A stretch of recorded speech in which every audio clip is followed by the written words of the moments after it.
kepada keterangan saksi, kemudian keterangan ahli dan bukti surat, seperti demikian kan? Iya. Kalau petunjuk itu tidak masuk kan dalam apa itu wilayah penetapan tersangka seseorang, apakah saudara ahli sebenarnya? Silakan ahli. Izin yang mulia, tadi sudah saya jelaskan berkali-kali bahwa untuk menetapkan atau menentukan seorang menjadi tersangka atau tidak itu mendasarkan pada 184 ayat 1 KUHP huruf A, huruf B, huruf C, dua dari di antara yang tadi saya sampaikan. Demikian yang mulia. Kemudian untuk keterangan saksi, apakah keterangan saksi? Untuk keterangan saksi, apakah yang dibutuhkan secara kuantitas atau secara kualitas? Tadi sudah saya tanyakan kuantitas. Maksud saya begini, belum selesai. Ya. Kalau kuantitas, saya kasih contoh. Katakanlah ada 60 saksi, kemudian 60 yang diperiksa, 13 orang mengatakan dia pelakunya, kemudian setidaknya 47 orang mengatakan bukan dia pelaku. Menurut saksi menurut ahli dari keterangan saksi ini, apakah kita menggunakan yang 47 atau kita menggunakan yang 13? Bagaimana pendapat saudara? Mohon izin yang mulia, tadi sudah saya sampaikan bahwa penetapan tersangka ya, untuk menentukan penetapan tersangka itu minimal 2 alat bukti. Bukan jumlah dari saksi. Bukan yang mulia, minimal 2 alat bukti. Misalnya saksinya ada 10. Iya yang mulia. Dihitung 1 alat bukti atau 10? 1 alat bukti. Nah, 1 alat bukti. Harus nyari yang alat bukti yang lain. Kemudian tadi saksi juga mengatakan, tadi ahli juga mengatakan bahwa ini masih berkaitan dengan pertanyaan pemohon, bahwa Facebook itu apakah masuk di dalam surat, kemudian ahli mengatakan sudah masuk dalam itu masuk dalam sudah, ini bagus, masih bagus itu. Kalau di kedengaran jelas suara itu. Ya. Kalau memang kalau di sana memang sepertinya tidak masuk, tapi keluarnya ada keluaran, ya, suara keluar.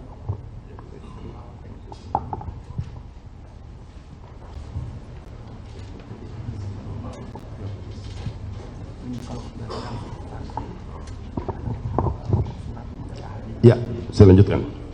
Tadi saudara mengatakan bahwa Facebook itu tidak masuk dalam bukti surat, tapi dia masuk dalam bukti petunjuk.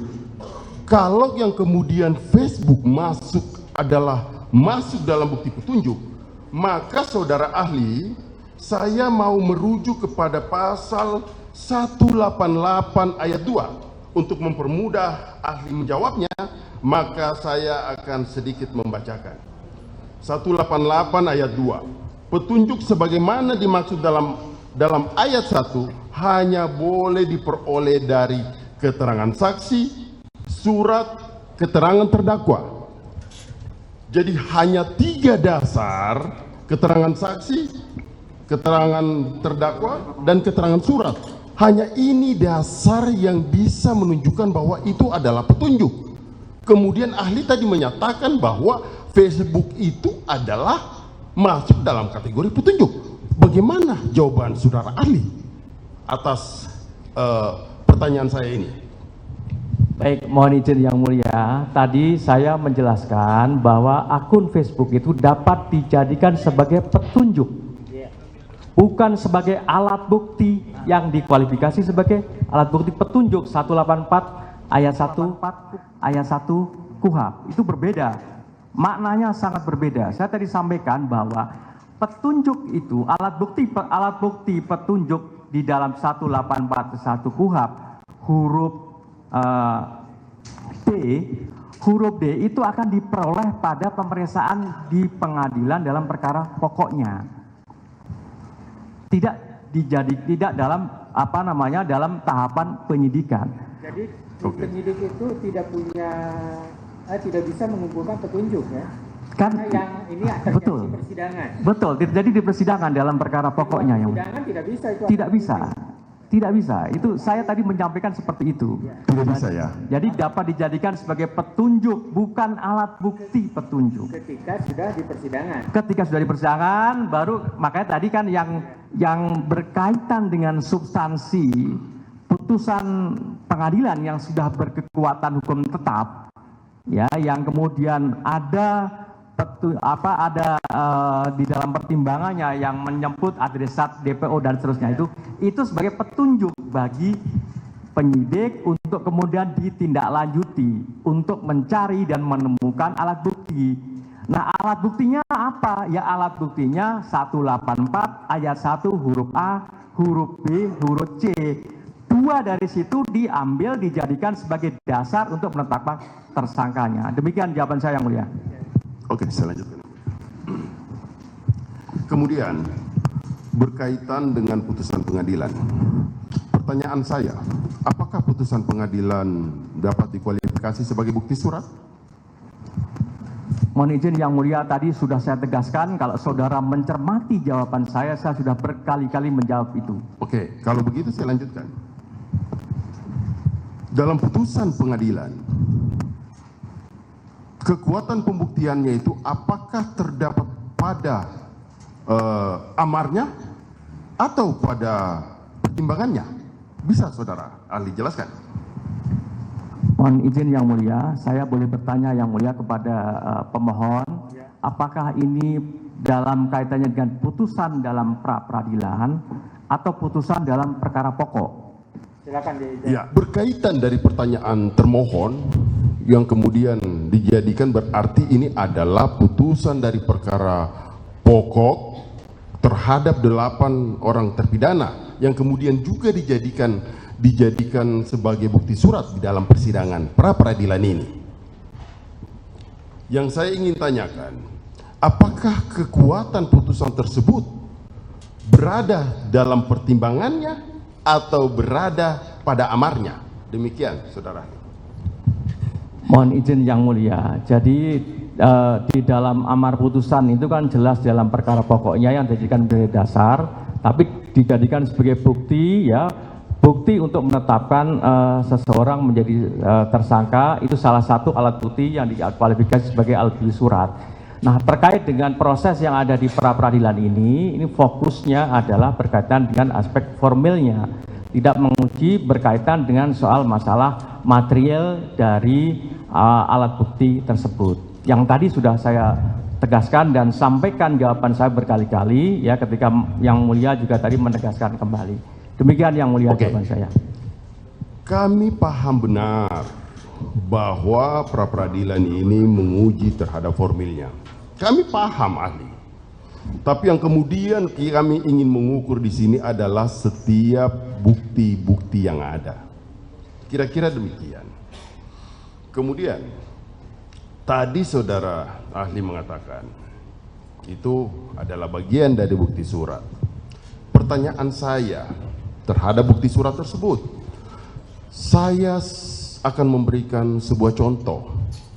Ketika bukti surat tersebut katakanlah bernama si Fulan bin Setiawan selaku si Fulan bin Setiawan, salah satu namanya.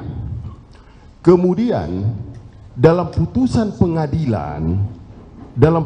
pengadilan yang telah berkekuatan hukum tetap atau ingkrah, putusan itu menegaskan atas nama si Fulan bin Perong.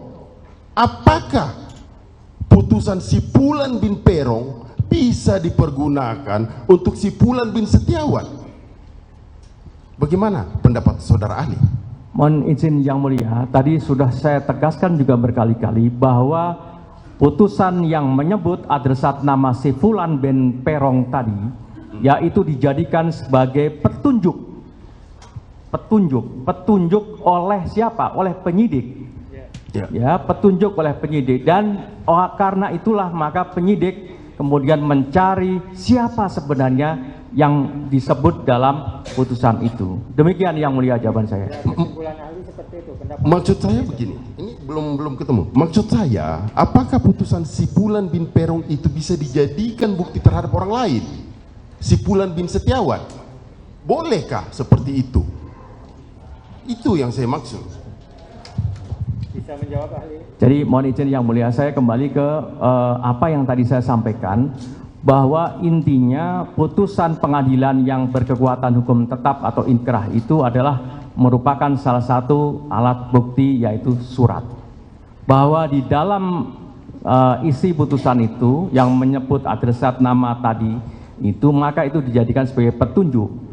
Tapi dalam soal penetapan tersangka dan seterusnya, maka penyidik harus mencari minimal 2 alat bukti yang tadi sudah saya sebutkan tadi. 2 dari 3 yang tadi saya sebutkan. Demikian yang mulia. Setelah dari isi itu bukan berarti berhenti, tapi harus mencari. Betul, oke, saya setuju. Saya lanjutin, saudara ahli. Berkaitan dengan pertanyaan pihak termohon yang menyangkut garasi, saya mencontohkan lagi, gerasi Sipulan bin Peron.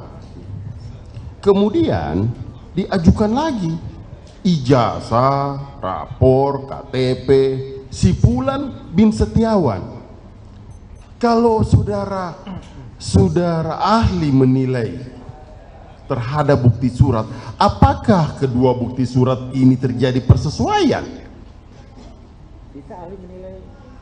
Mohon izin, saya tidak bisa menilai yang mulia. Saya hanya bisa menyampaikan saja bahwa yang penting adalah penyidik tugasnya mencari minimal 2 alat bukti. Salah satunya alat buktinya adalah surat. Suratnya apa? Tentu ada kualifikasinya sebagaimana dimaksud 187 KUHP tadi. Demikian yang mulia. Oke, saya masuk lagi, saudara ahli. Tadi saudara ahli mengatakan bahwa yang dinilai adalah kuantitatifnya, bukan kualitatif, bukan secara kualitasnya. Artinya, apakah bukti surat milik orang lain, atau di sini bisa saja dalam serangkaian tindakan penyidikan, bisa saja ketika akan mentersangkakan, katakanlah si A atau mentersangkakan Sipulan bin Setiawan, menggunakan bukti surat orang lain, katakanlah bukti surat Sipulan bin Peron. Ini kan tidak ada kaitannya. Makanya saya mengukur bahwa terhadap bukti yang diajukan untuk menetapkan seseorang sebagai tersangka, ialah harus memiliki kualitas. Nah, pertanyaannya apa? Pertanyaannya, apakah dapat bukti surat milik orang lain digunakan untuk orang lain menetapkan sebagai tersangka? Apakah bisa seperti itu? Tidak dijawab, isinya hanya sekedar petunjuk. Betul yang mulia. Betul. Penyidik harus mencari 2 alat bukti. Oke, saya lanjutkan yang mulia. Kemudian berkaitan dengan penetapan DPO, yang saya pahami saudara ahli, penetapan DPO itu bukanlah hal yang mudah. Bisa saudara ahli, karena tadi saudara ahli itu hanya, kalau saya lihat saudara ahli sudah menjelaskan hanya bagian-bagian umumnya saja. Maksud saya, bisa saudara ahli lebih menjelaskan syarat-syarat dan bagaimana tata cara menentukan DPO. Kemudian apakah, karena tadi saudara ahli juga menyampaikan bahwa DPO itu ditentukan melalui putusan pengadilan yang telah berkekuatan hukum tetap. Kan seperti itu yang saudara ahli sampaikan. Maksud saya, coba saudara ahli menjelaskan secara terperinci syarat-syarat, tata cara, mekanisme dalam penentuan daftar pencarian orang. Terima kasih. Mohon izin yang mulia, saya tidak akan menjelaskan secara teknis karena ini menjadi kewenangan sepenuhnya menjadi penyidik. Jadi penyidik kan mempunyai hak subjektif yang tadi saya sampaikan berdasarkan kewenangannya, yaitu untuk melakukan suatu serangkaian tindakan-tindakan.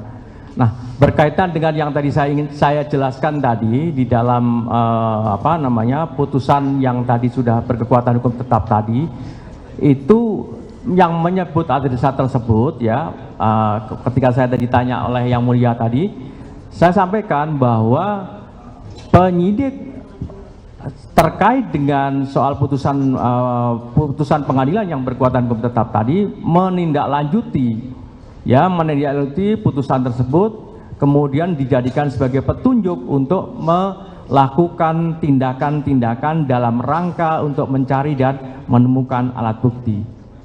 Saya kira demikian yang mulia. Yang bisa dijawab oleh ahli hanya seperti itu. Ya, walaupun sangat, saya coba memuaskan diri ya, dengan jawabannya. Oke. Saya maju lagi kepada penyitaan. Penyitaan itu berdasarkan KUHP, saudara ahli, diatur di pasal berapa? Mohon izin yang mulia, pasal 39 silahkan saudara baca. Di dalam pasal 39 ada objek yang bisa dijadikan sebagai yang disita dalam tindakan-tindakan yang diberikan kewenangannya oleh penyidik. Silakan saudara baca di dalam pasal 39 ayat 1 KUHP. Yang dapat dikenakan penyitaan ya. Yang dapat dikenakan penyitaan. Kalau pertanyaan saya itu kan penyitaan. Maksud saya begini, saudara.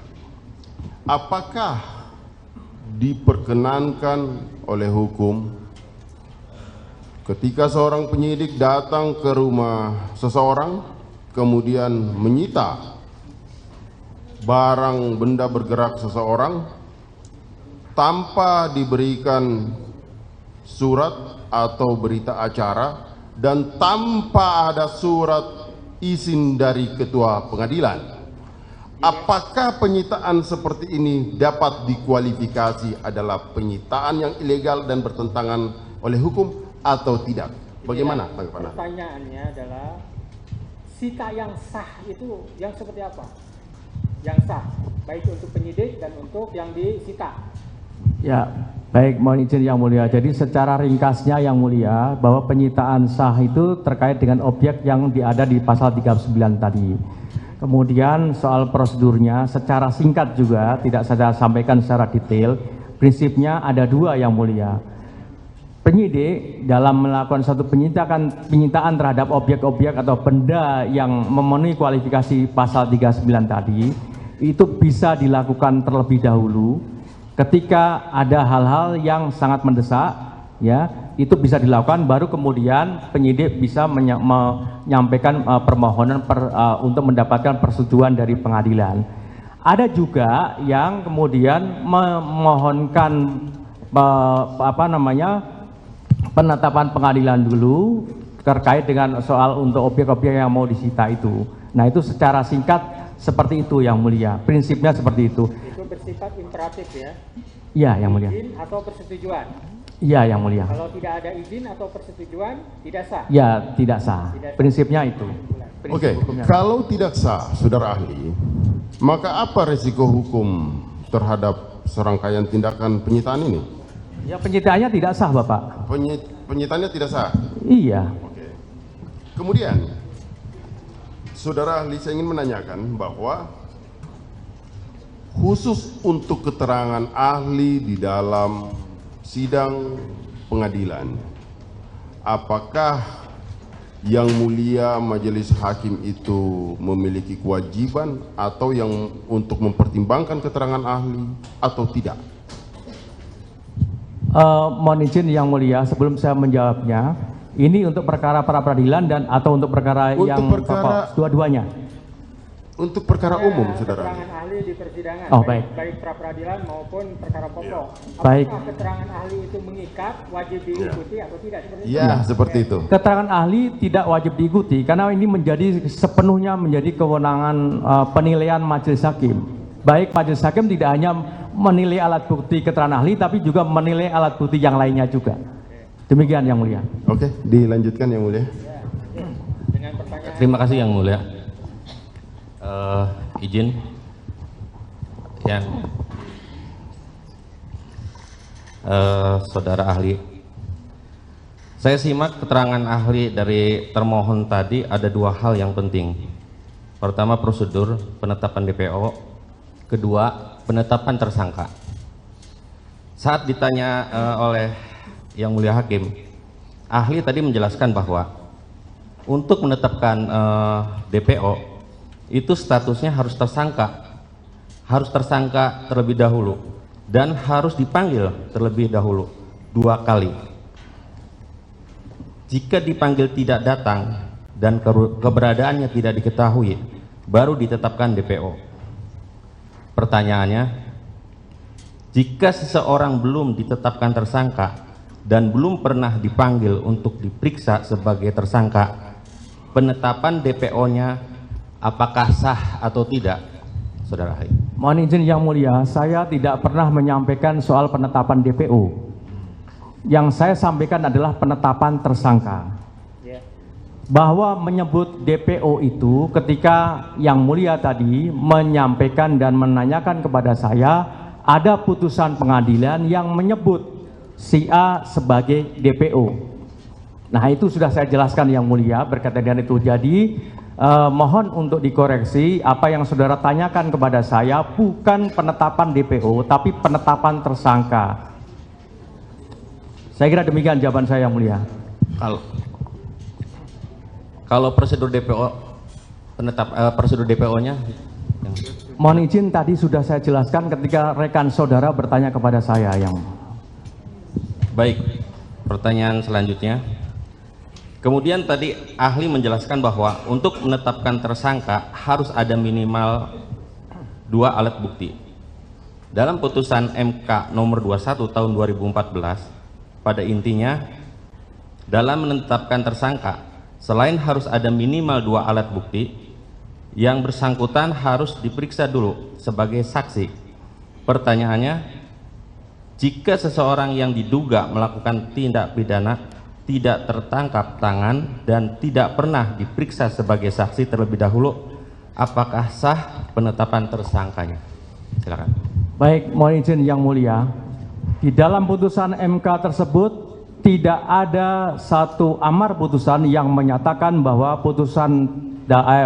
amar putusan yang menegaskan bahwa penetapan tersangka harus ada pemeriksaan calon tersangka terlebih dahulu. Bahwa di dalam putusan MK 21 2014 itu ya, objeknya adalah berkaitan dengan perluasan penetapan tersangka sebagai objek pra peradilan. Jadi di dalam menetapkan tersangka itu saya bisa memaknai bahwa berdasarkan baik itu putusan MK maupun norma-norma yang ada dalam pasal 1 angka 26, pasal 17 dan seterusnya pasal 21, bahwa dalam penetapan tersangka itu harus mendasarkan pada minimal 2 alat bukti. Selama mendasarkan pada minimal 2 alat bukti, maka penetapan tersangka adalah sah secara hukum. Demikian Yang Mulia. Baik, dilanjutkan, mohon izin Yang Mulia. Jadi sedikit mengingatkan, namanya mungkin kan manusia pasti ada lupa atau ingat. Saudara ahli di halaman 98 putusan nomor 21 garis miring PUU strip 12 Romawi garis miring 2014 yang kami jadikan juga bukti. Sedikit saya sebutkan di pasal 98 pertimbangan Hakim Mahkamah Konstitusi. Kutipannya berikut.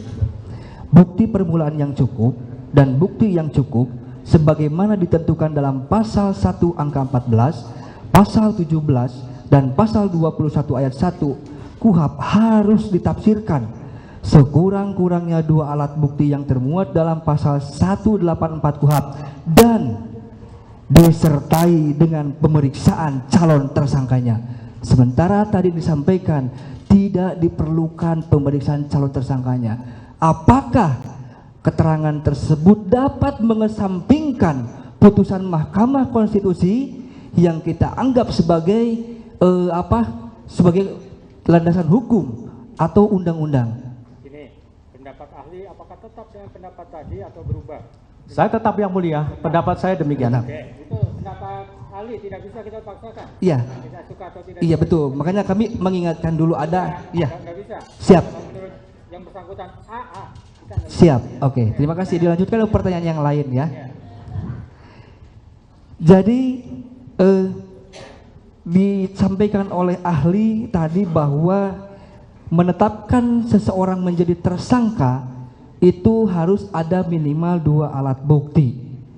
Nah, kami sampaikan berdasarkan Perkapolri nomor 6 tahun 2019 tentang penyidikan tindak pidana di pasal 25 ayat 1 menyebutkan penetapan tersangka berdasarkan paling sedikit 2 alat bukti yang didukung barang bukti. Pertanyaannya, apa bedanya alat bukti dengan barang bukti? Mohon izin yang mulia. Jadi kalau alat bukti itu kan 184 dan 1 KUHP. Barang bukti itu barang-barang atau benda yang ada kaitannya dengan satu tindak pidana. Barang buktinya bisa macam-macam. Surat barang bukti tidak, barang bukti, tapi surat bisa juga dikualifikasi sebagai alat bukti surat. Itu barang bukti. Benda-benda yang ada kaitannya, yang ada hubungannya dengan tindak pidana atau alat, itu juga barang bukti. Dan seterusnya. Saya kira berbeda maknanya berkaitan dengan alat bukti dan barang bukti. Demikian yang mulia. Oke. Baik, berarti apakah alat bukti tersebut harus disertai dengan barang bukti atau hanya cukup alat bukti saja? Ini kalau dalam pelimpahan perkara cuma alat bukti aja, tiba-tiba barang buktinya tidak diketemukan, apakah bisa atau harus dicari terdahulu BB-nya? Ya, mohon izin yang mulia. Tentu kan ini teknis di administrasi kaitannya dengan penyidikan yang mulia. Itu menjadi domainnya penyidik untuk itu.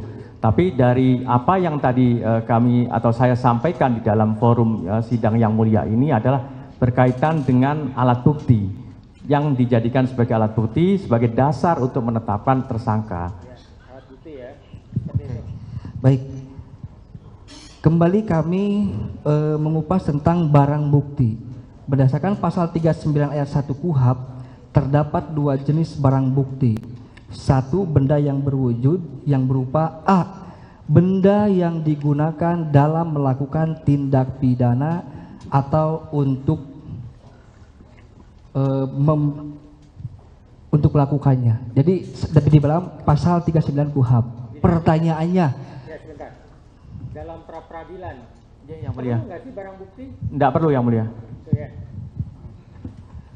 Kalau dalam pra-peradilan tidak perlu barang bukti. Tidak perlu yang mulia. Itu nanti dalam perkara pokoknya yang mulia. Lanjut.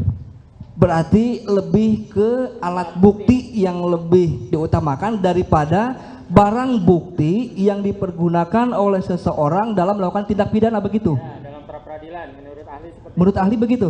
ya.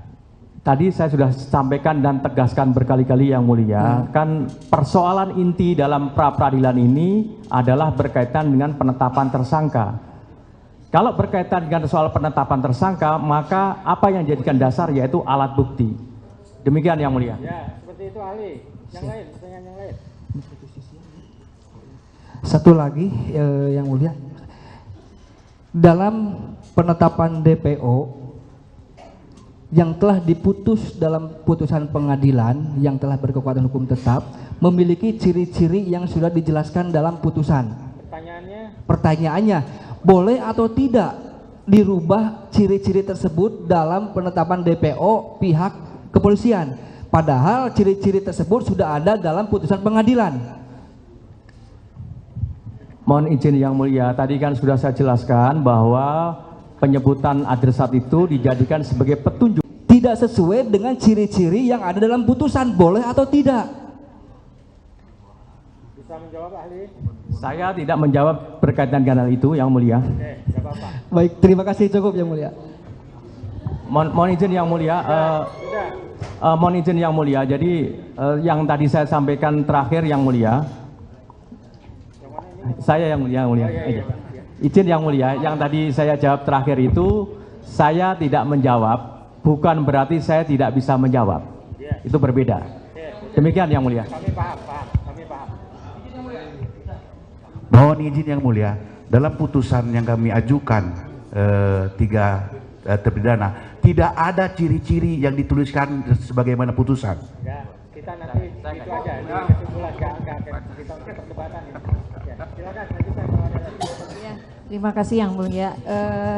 Saudara ahli, saya hanya menyimak tadi keterangan ahli bahwa atas adanya laporan seseorang maka untuk menetapkan tersangka itu harus dilakukan pemanggilan.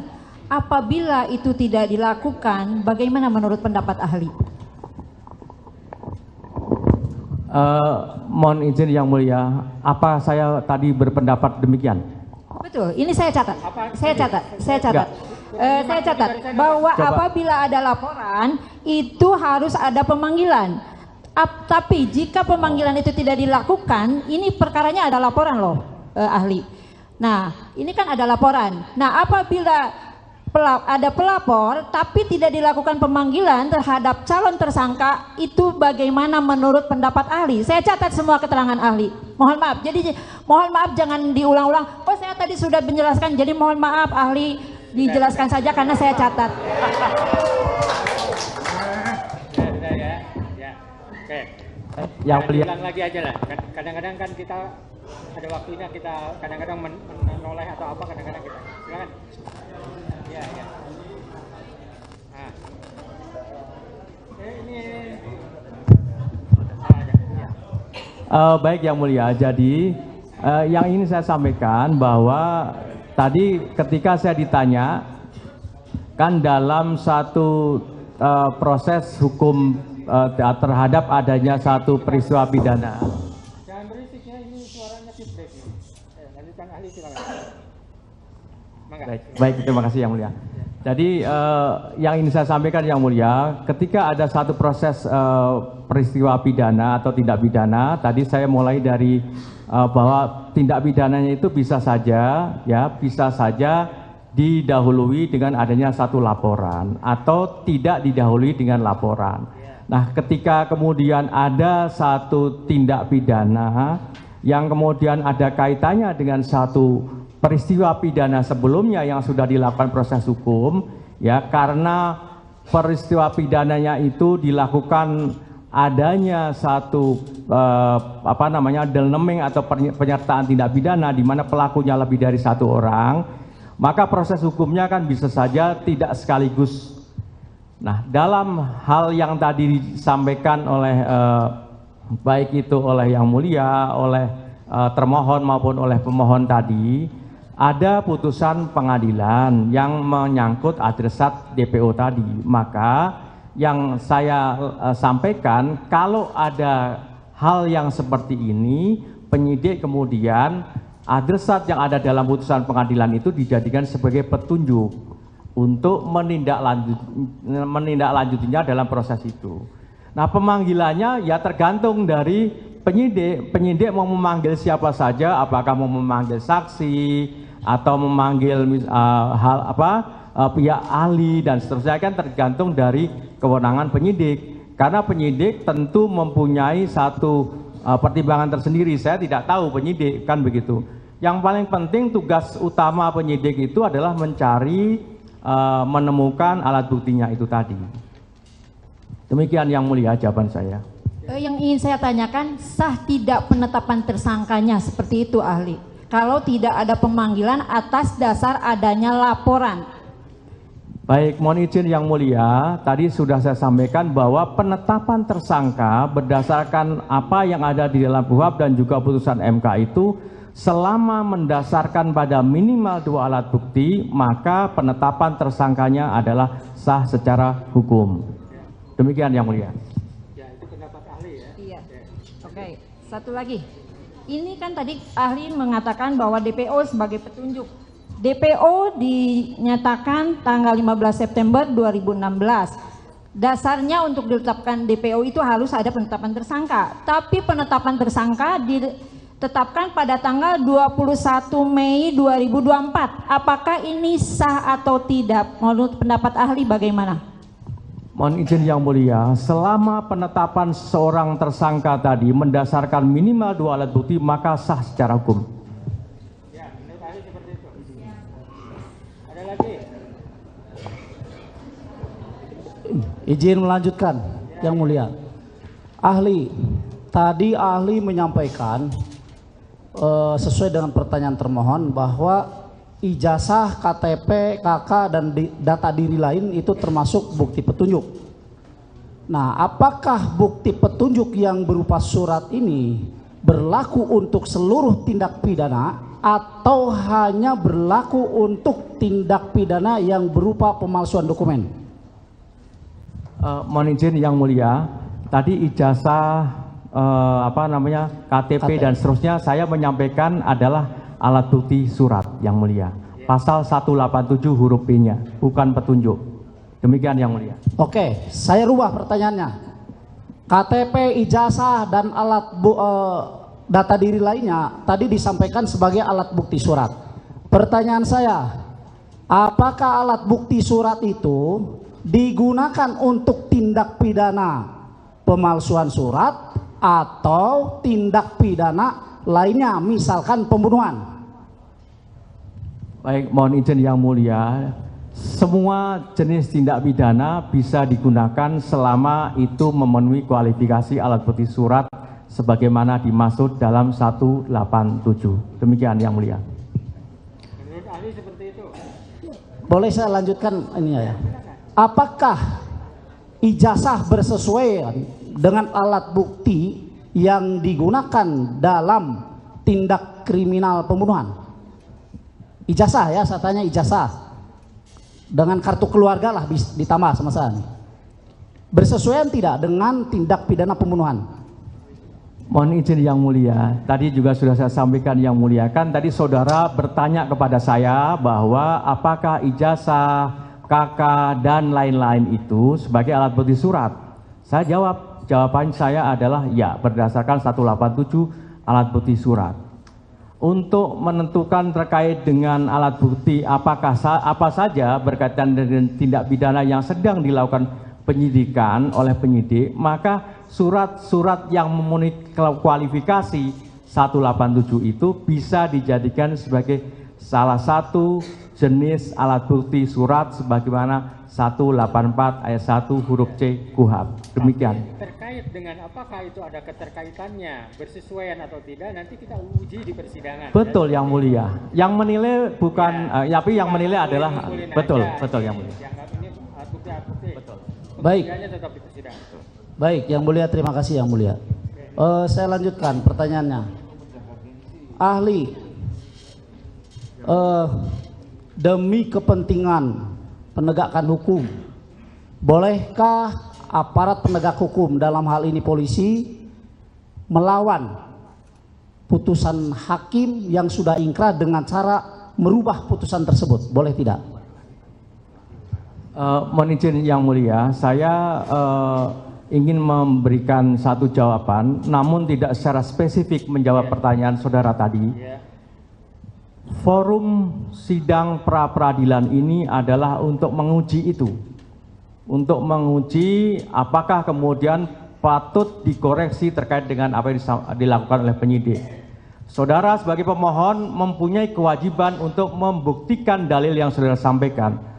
Termohon sebagai pihak termohon juga mempunyai hak untuk membuktikan bahwa apa yang dia lakukan adalah benar secara hukum.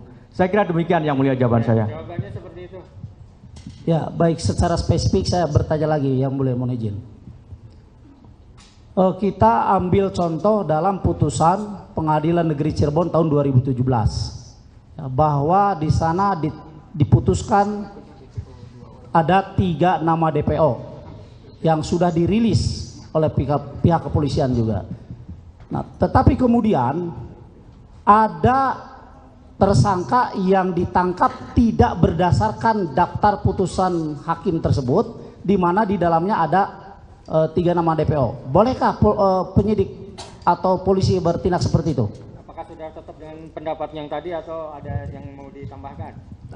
Terakomodir dengan apa yang disampaikan oleh yang saya jawab tadi ketika Yang Mulia menegaskan kembali bahwa yang menilai nanti mengenai soal bukti tadi adalah Yang Mulia atau majelis hakim di persidangan. Ya, begitu. Terima kasih. Ya.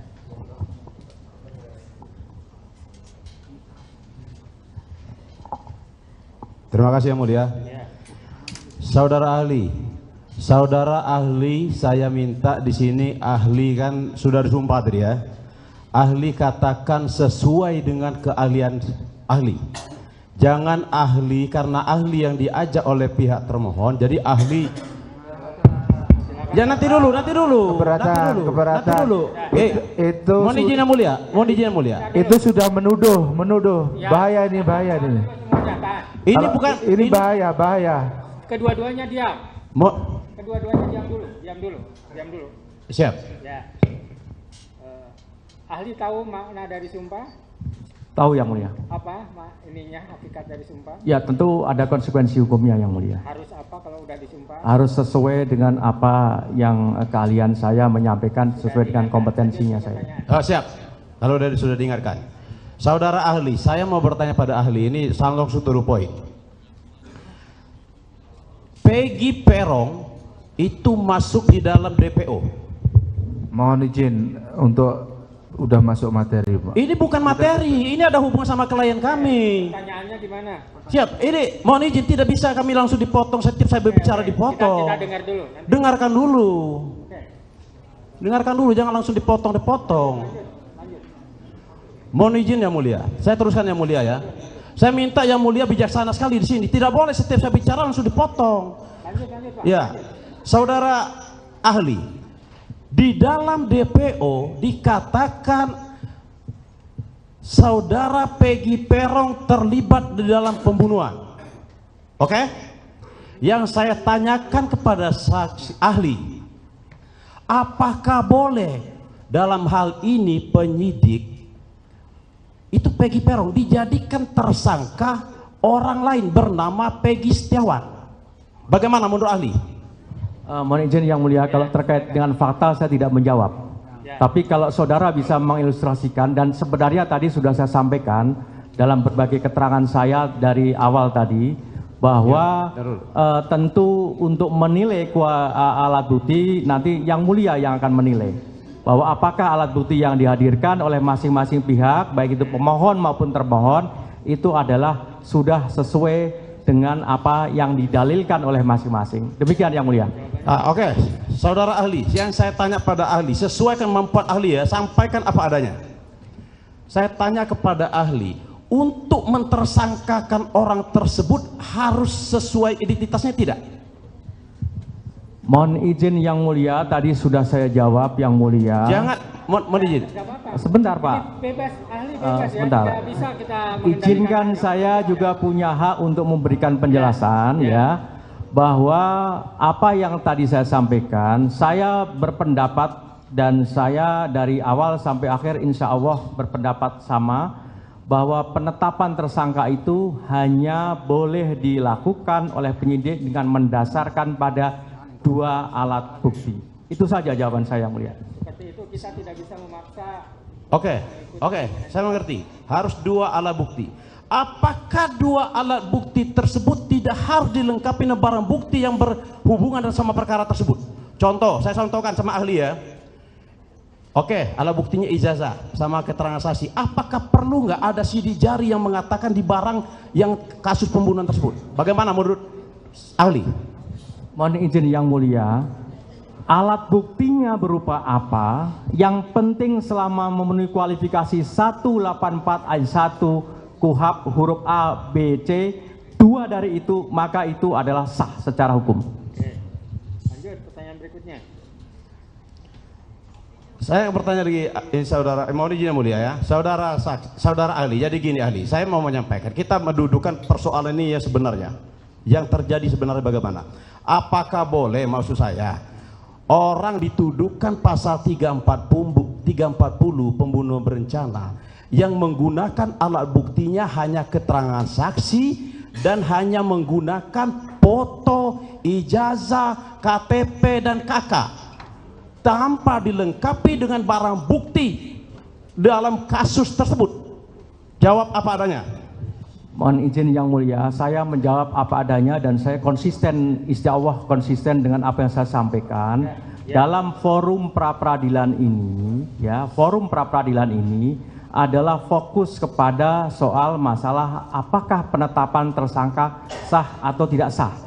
Ya, ahli tetap seperti itu. Iya, di sini ada hubungannya. Ya, makanya di sini ada hubungan perkara ini sama sah tidaknya klien kami dijadikan tersangka. Ya, masalahnya jawabannya 10 kali pertanyaan seperti itu juga jawabannya akan sama. Tetap kita Baik, baik, terima kasih Yang Mulia. Saya terusan aja sebab saya terusan. Oke, siap Yang Mulia, siap Mulia. Sampai sore aku akan seperti itu. Nah, lanjut dengan yang lain. Izin bertanya Yang Mulia. Ahli tadi menerangkan dalam pra-peradilan dasarnya adalah dalam ruang lingkup formil saja. Bagaimana jika faktanya berkas perkara yang telah diserahkan penyidik ke kejaksaan dikembalikan dalam artian P18 dengan catatan berkas tersebut tidak memenuhi syarat formil dan material. Ya, pengembalian berkas yang dilimpahkan oleh penyidik dari ke kejaksaan dan dikembalikan ke penyidik. Ya, ada kaitannya dengan pra-peradilan. Mohon izin, tidak ada kaitannya dengan pra-peradilan kita Yang Mulia. Yang mana Pak? Yang iya. Mohon izin Yang Mulia. Dikembalikan atau tidak dikembalikan? Dikembalikan atau tidak dikembalikan itu menjadi kewenangan dari jaksa, ya kan? Itu tidak termasuk dalam objek pra-peradilan. Kalau objek simpelnya. Ya. Dikembalikan, ya, gini. Simpelnya. Mau dikembalikan atau tidak dikembalikan berpengaruh nggak kepada pra-peradilan? Tidak ada pengaruhnya Yang Mulia. Pengaruhnya itu aja.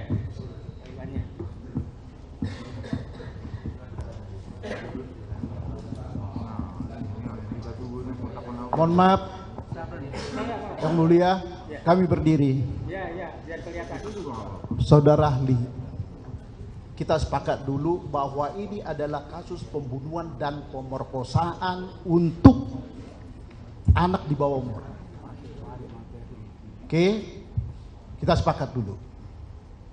Saya jadi penyidik cukup lama dan aku yang melakukan investigasi tentang Peggy Setiawan karena sesuai perintah daripada ketua tim. Yang perlu saya tanyakan kepada ahli, ini kasus pembunuhan dan pemerkosaan. Apa sih yang perlu dilakukan penyidik terlebih dahulu terhadap korban ini supaya maju nanti kepada administrasi yang tadi kalian perbincangkan, ini sah, ini tidak. Apa yang perlu dilakukan oleh penyidik itu? Bapak kan ahli pidana. Itu yang pertama saya tanya. Apa yang perlu dilakukan penyidik itu terhadap kasus ini, TKP ini, korban ini? Terlebih dahulu apa? Mohon izin Yang Mulia, karena ini menjadi domainnya penyidik, saya sebagai ahli pidana saya tidak menjawab. Karena saudara tanyanya kepada apa yang harus dilakukan oleh penyidik. Saya bukan penyidik, jadi saya tidak menjawab berkaitan dengan pertanyaan saudara itu. Terima kasih Yang Mulia. Bapak itu kan ahli pidana. Pembunuhan, pendapatmu yang saya tanya, ahli. Ahli tadi udah seperti itu, kita tidak bisa maksa. Begini Pak ahli, saksi ahli. Tentunya kan penyidik itu mengolah TKP ini menentukan korban itu meninggal atau tidak. Selanjutnya diolah TKP itu, korban itu diotopsi enggak? Terus bukti-bukti yang Bapak bilang tadi yang dijadikan barang alat bukti tadi, 2 alat bukti itu, ya, Apakah itu ditemukan di TKP? Apakah itu ditemukan di tempat lain? Dan harus berkaitan dengan kejadian tersebut. Apakah sependapat Pak Ahli? Gimana ahli terkait? Mohon izin yang mulia, apa yang saudara sampaikan tadi, tanyakan kepada saya, dan saya kira ini sudah masuk ke dalam materi pokok perkara. Saya tidak bisa menjawab itu karena lembaga pra-peradilan ini hanya fokus terkait dengan objek pra-peradilan sebagaimana yang baik, saya lanjutkan Pak Ahli. Saudara, perkara pokok. Jika mereka menentukan menaikkan dia sebagai DPO tahun 2016, tapi penetapannya tanggal 21 Mei 2024. Apakah itu sah menurut ahli? Mohon izin yang mulia, tadi dalam kaitannya dengan putusan pengadilan tadi dijadikan sebagai petunjuk, dan ketika kemudian penyidik menemukan alat bukti minimal ahli 2, meragukan keahlianmu kalau begini.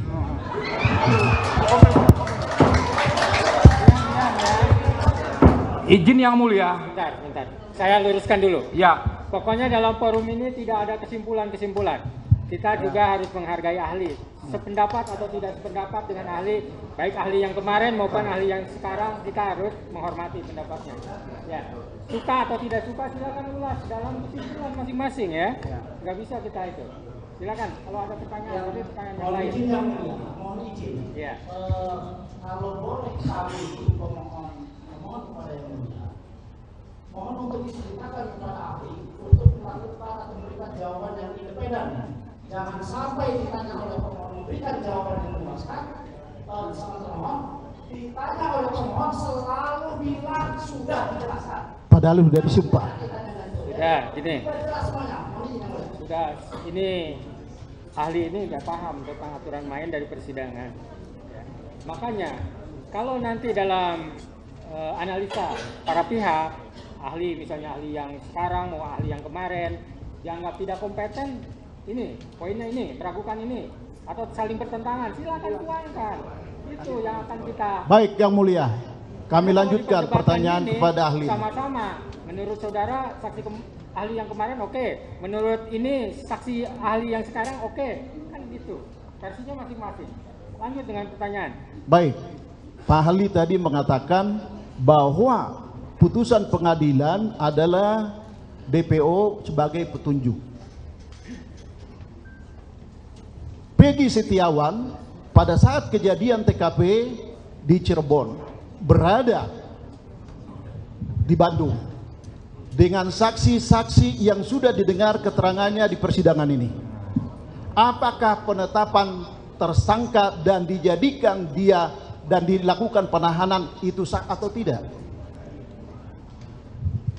Jadi yang mulia, saya kembali menegaskan bahwa dalam penetapan tersangka yang penting dasarnya adalah minimal 2 alat bukti, Bapak. Selama penyidik menemukan minimal 2 alat bukti, maka hal tersebut bisa dijadikan sebagai dasar penetapan tersangka. Demikian yang mulia. Ahli harusnya dijawab tadi, tidak sah. Sudah pertanyaan yang lain karena akan jawabannya. Pak ahli, kami tanya satu lagi. Apakah keterangan saksi-saksi yang mengatakan bahwa Peggy Setiawan berada di Bandung bersama mereka dan ditetapkan sebagai tersangka dan dilakukan penahanan yang sekarang ini surat penetapan tersangka melakukan penangkapan, penahanan, apa itu dapat dikatakan sah atau tidak? Mohon izin yang mulia, tadi sudah sampaikan bahwa dalam penetapan tersangka ini berkaitan dengan soal aspek formilnya saja. Aspek formilnya saja. Dalam pasal 2 ayat 2 Perma 4 2016 itu ketika sudah ada minimal 2 alat bukti maka sah secara hukum. Demikian jawaban saya yang mulia. Ahli itu minimal ada 2 alat bukti aja. Gitu.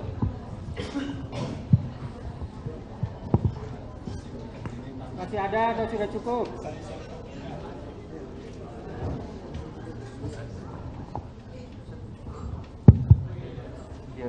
Silakan tanyakan hal-hal yang terkait dengan formal, karena ahli akan menjawabnya yang formal.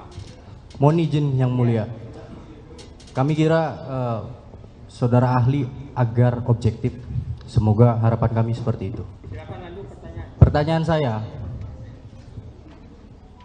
sepengetahuan saya, putusan hakim itu atau putusan majelis hakim itu harus dianggap benar.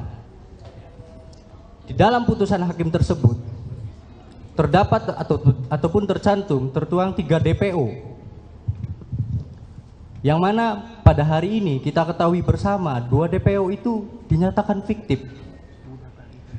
Pertanyaannya, apakah yang menghilangkan 2 DPO yang dinyatakan fiktif itu melakukan obstruction of justice? Mohon untuk dijawab ahli. Menurut ahli itu terkait dengan pra-peradilan.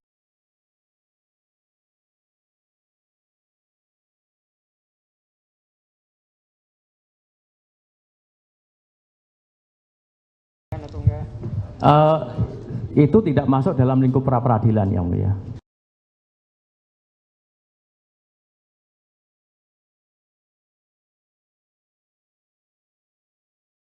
Menurut ahli seperti itu. Yang saudara tanyakan tidak masuk dalam lingkup pra-peradilan.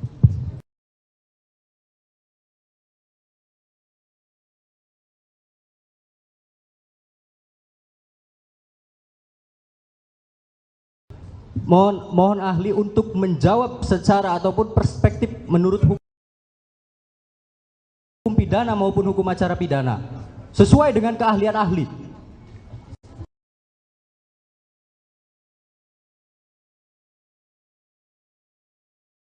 Mohon izin yang mulia, saya sudah menjawab dan saya sampaikan, saya hadir di sini, saya independen, saya tadi juga disumpah, saya tidak berpihak kepada siapapun. Yang saya pahami di dalam norma yang ada dalam peraturan perundang-undangan maupun yang ada dalam teori-teori atau asas-asas tadi sudah saya sampaikan secara tegas. Saya tidak dipengaruhi oleh siapapun hadir dalam ruangan sidang yang mulia ini. Mohon izin yang mulia, saya tidak merasa menuduh ahli seperti itu. Jadi mohon ahli tidak berasumsi seperti itu. Sudah, jangan di. Sebentar. Tadi jawabannya sudah seperti itu. Pokoknya, makanya kalau saya itu biasanya kalau saya bertanya misalnya ke ahli, kadang-kadang saya tahu apa yang saya tanyakan itu dan saya tahu jawabannya. Tiba-tiba tidak cocok dengan apa yang di hati saya tidak salah itu ahli. Enggak, biarkan. Kalau saya mengatakan salah itu berarti saya berpihak. Enggak. Kalau Baik. kita salah, tandai kesalahannya. Ahli ini salah nih, poin ini, tandai, diulas oleh saudara. Baik, Ya. cukup yang mulia, terima kasih banyak. Lanjutin yang mulia. Dari persidangan ini saya juga menangkap bahwa jawaban-jawaban ahli, tentunya jawaban pertanyaan saya tidak akan ulangin. Jawaban ahli juga selalu menegaskan, hanya ini bentuk penegasan. Jawaban selalu menegaskan bahwa dalam tahap penyidikan yang penting terpenuhi 2 alat bukti, maka sah orang ditetapkan sebagai tersangka. Kalau yang kemudian hanya sebatas seperti itu saja, maka saya menilai bahwa gampang sekali menetapkan orang sebagai tersangka dan siapapun saja walaupun bukti itu tidak relevan. Apakah demikian, saudara ahli? Mohon pendapatnya. Saya tidak sependapat dengan apa yang saudara sampaikan. Jadi pada prinsipnya dalam penetapan tersangka tadi, bahwa dasarnya untuk menetapkan tersangka berdasarkan peraturan perundang-undangan yang ada dan juga putusan MK adalah berdasarkan minimal 2 alat bukti. Berdasarkan 2 alat bukti. Kalau begitu gampang sekali polisi menetapkan orang tersangka, walaupun bukan bukti yang berkaitan pun diajukan, bisa ditetapkan orang sebagai tersangka, ahli. Apa tetap pendapat saudara seperti itu? Ahli tetap dengan keterangan dari awal 2 alat bukti. Gitu. Ya sudahlah. Oke.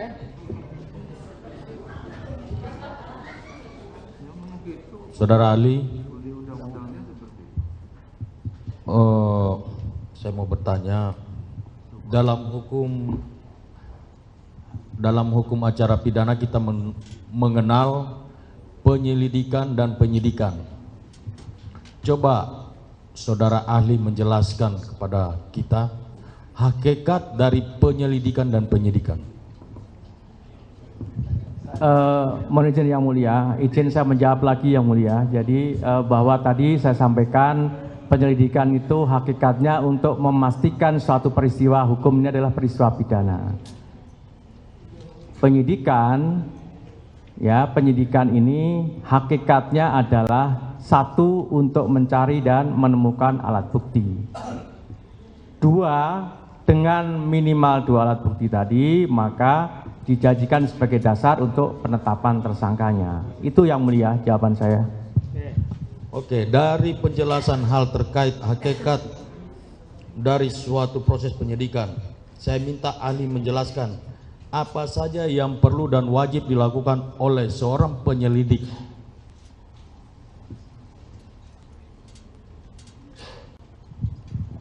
Mohon izin yang mulia, ini saya kira teknis sekali yang mulia. Tapi pada prinsipnya Bapak, tentu penyelidik melakukan satu tindakan-tindakan dalam rangka memastikan peristiwa pidana itu dia mempunyai kewenangan-kewenangan dan kemudian mendasarkan pada bukti permulaan.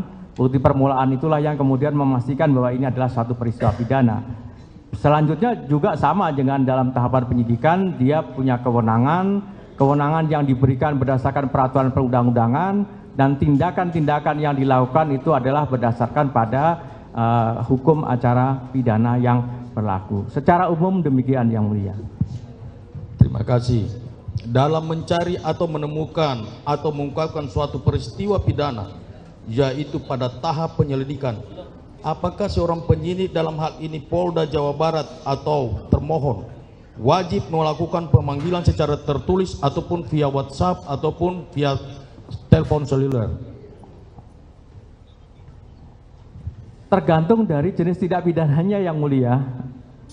Tergantung dari jenis tindak pidananya dan secara teknis ini kan penyidik mempunyai satu domain untuk melakukan pemanggilan atau tidak perlu melakukan pemanggilan dan seterusnya. Siapa yang harus dipanggil, bagaimana cara memanggilnya, itu semua menjadi domain dari penyidik untuk melakukan kewenangannya itu. Coba ahli jelaskan tindak pidana apa saja yang terkait dengan putusan Mahkamah Konstitusi nomor 21 PUU 12 2014 tanggal 28 April 2015 terkait dengan seseorang sebelum ditetapkan sebagai tersangka wajib diperiksa terlebih dahulu. Ya, itu udah ditanyakan oleh rekan saudara itu. Tuh, udah. Yang lain, yang baru. Dilanjutkan yang mulia. Terima kasih yang mulia.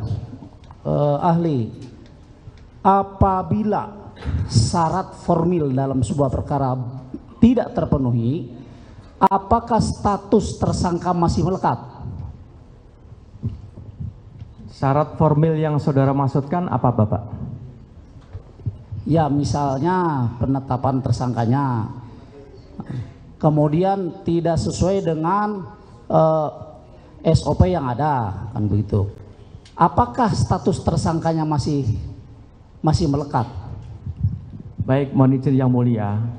Prinsipnya begitu kemudian penetapan tersangka mendasarkan pada 2 alat bukti tadi, maka penetapan tersangkanya adalah sah. Sebaliknya, kalau dalam penetapan tersangka tidak mendasarkan pada minimal 2 alat bukti, maka berdasarkan penafsiran secara a contrario adalah sebaliknya. Demikian yang mulia jawaban saya. Kalau alat bukti yang tadi ahli maksud tidak ada kaitannya dengan tindak pidana semisal pembunuhan, bagaimana menurut ahli? Mohon izin yang mulia, tadi kan sudah saya sampaikan, selama syarat formil dalam artian adalah minimal 2 alat bukti tadi terpenuhi, maka penetapan tersangkanya adalah sah. Kalau menurut ahli tidak menguji kualitas, tapi kuantitas, jumlah. Kalau sudah ada 2, ya udah. Berarti ahli menilai dari kuantitasnya. Ya. Baik, kalau begitu, terima kasih. Saya akan mencoba lagi bertanya ke ahli. Semoga nyambung kita, hatimu dan hatiku, ahli. Udah jangan dikomentari. Ahli, saya mau bertanya pada ahli. Ahli tadi mengatakan kalau untuk mentersangkakan orang cukup 2 alat bukti. Nah, bagaimana kalau seandainya orang dituduhkan kasus pencurian? Apakah cukup kita mengambil ijazah, kita mencari keterangan saksi-saksi yang tidak dapat dipercaya? Bagaimana menurut ahli? Pertama, yang mulia, untuk menilai kualitasnya bukan formil pra peradilan, tapi kalau pra peradilan ini yang penting dalam penetapan tersangkanya sesuai Perma nomor 4 tahun 2016 tadi, ya, pasal 2 ayat 2 ini, ketika terpenuhi minimal 2 alat bukti, maka penetapan secara hukum penetapan tersangka adalah sah. Kalau sebaliknya, kalau nggak terpenuhi, maka ditafsirkan secara a contrario sebaliknya. Demikian yang mulia. Bukankah begini ahli, bukankah seharusnya ada barang bukti yang lain yang harus mendukung gitu? Kalau begini gampang sekali loh untuk mentersangkakan orang-orang. Setiap ini ambil, cari aja ijazahnya, cari aja keterangan saksi-saksi kalau begitu. Gimana menurut ahli? Sependapat nggak seperti itu? Saya tidak sependapat dengan apa yang disimpulkan oleh saudara. Ya, seperti itu jawabannya, tetap seperti itu. Cukup? Satu lagi ya, janji ya. Udah ada yang keroncongan soalnya dari sini. Ya, lanjut. Baik, saudara ahli, ini kan menguji aspek formil dari pra peradilan. Sementara diatur juga di Peraturan Mahkamah Agung nomor 4 tahun 2016 tentang larangan peninjauan kembali putusan pra peradilan. Nah, di aturan tersebut menyebutkan tentang bukti yang ingin ditanyakan. Kapan bukti tersebut harus diterima atau harus ditemukan atau harus didapatkan oleh penyidik atau aparat penegak hukum untuk menetapkan seseorang menjadi tersangka? Apakah alat bukti tersebut didapatkan setelah penetapan tersangka atau sebelum penetapan tersangka? Mohon izin yang mulia, tadi saya ditanya berkali-kali mengenai hakikat penyidikan, definisi penyidikan. Hakikat penyidikan itu ada dua tadi yang saya sampaikan, yaitu adalah penyidik harus mencari alat bukti dan menemukan alat bukti. Dan dengan minimal 2 alat bukti tadi dijadikan sebagai dasar untuk menetapkan tersangkanya. Maka tentu alat buktinya ada dulu. Alat buktinya ditemukan dulu. 2 alat bukti temukan dijadikan sebagai dasar untuk menetapkan tersangka. Demikian jawaban saya yang mulia. Berarti alat bukti tersebut harus ada dulu, lalu ditetapkan seseorang menjadi tersangka, ya ahli? Iya, 2 alat bukti. Ya. 2 alat bukti dulu baru ditetapkan jadi tersangka. Oke.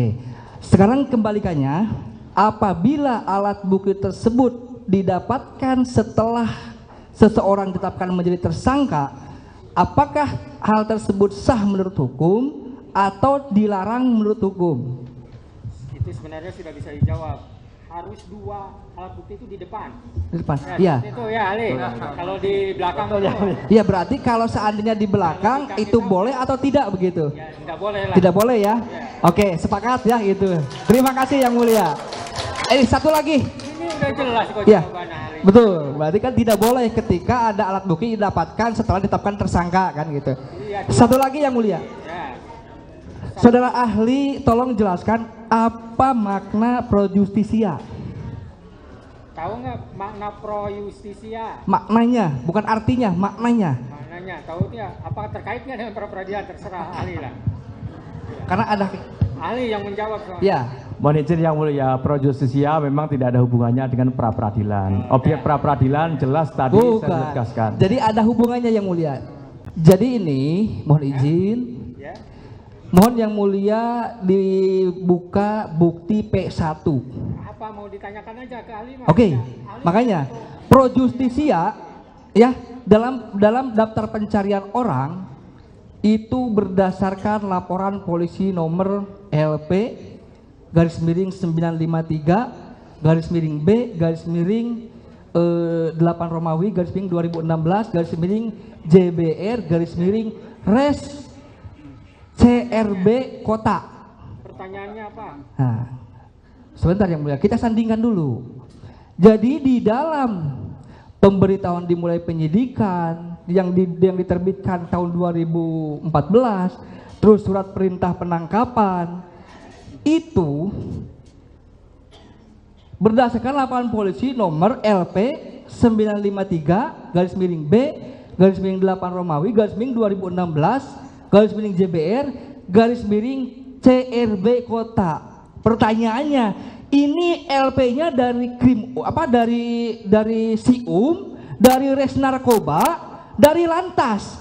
Sementara di dalam DPO itu jelas ada Res CRB Kota. Apakah kelalaian tersebut atau kesalahan tersebut atau sejenisnya bisa dibenarkan oleh hukum? Karena pro justisia adalah jelas-jelas menyangkut harkat dan martabat manusia, pembatasan hak asasi manusia. Oke.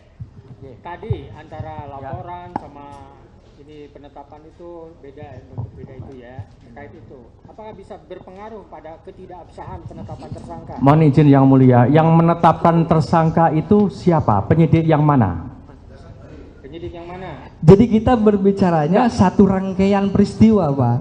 Begini. Penetapan DPO itu berdasarkan LP 953/B/8 Romawi 2016 JBR Res CRB Kota. Itu dasar penetapan DPO.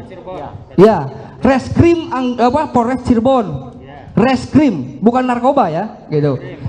Tetapi di dalam penetapan tersangka, surat perintah dimulainya penyidikan, itu berdasarkan nomornya sama, tapi nggak tahu ini dari Reskrim atau dari narkoba atau dari Lantas, tidak ada kejelasannya.